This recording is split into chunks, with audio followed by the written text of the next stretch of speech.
There is an honor in serving the one you love. There is tashrif.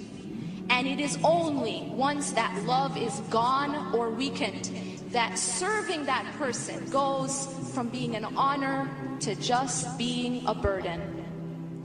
It goes from tashrif to only taklif. Sadly, our worship of God is like this, just a burden.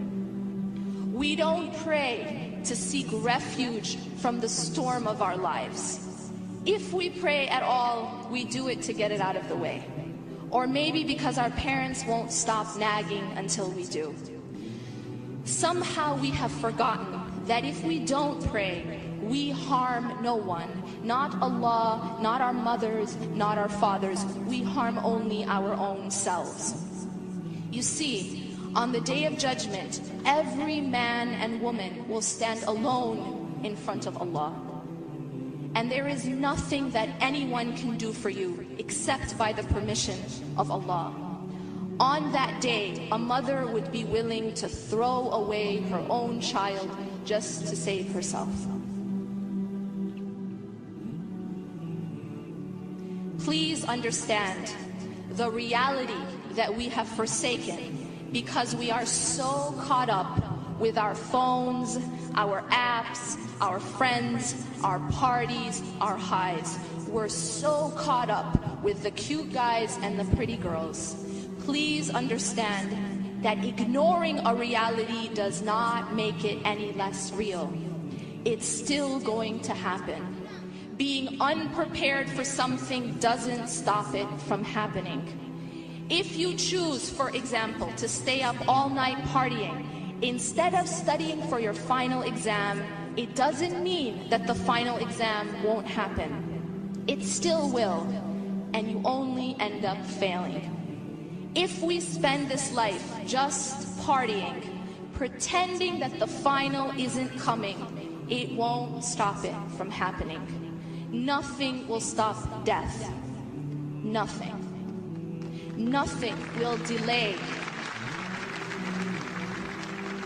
Nothing will delay the day of judgment.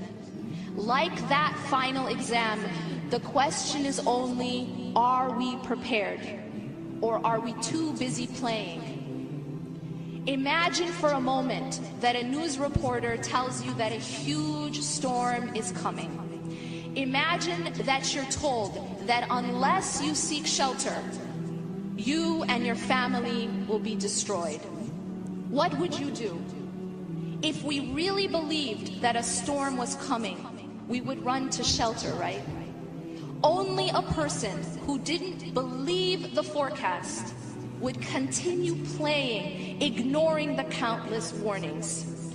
Only if you thought it was a lie or you were too drunk to realize.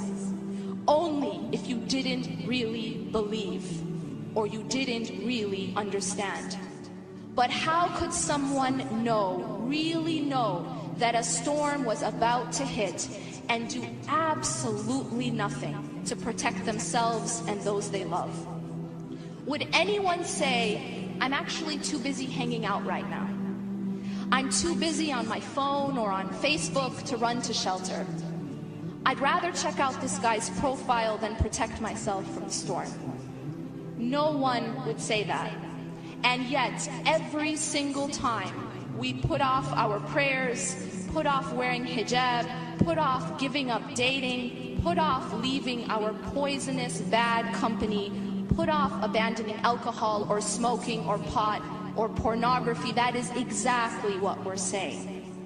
The fact that we cannot leave these haram things, the fact that we insist, I will never leave alcoholic drinks, I will never give up illegal sexual intercourse, I will never give up smoking hookah or pot or pornography, I will never give up dating and all the so-called pleasures associated with it.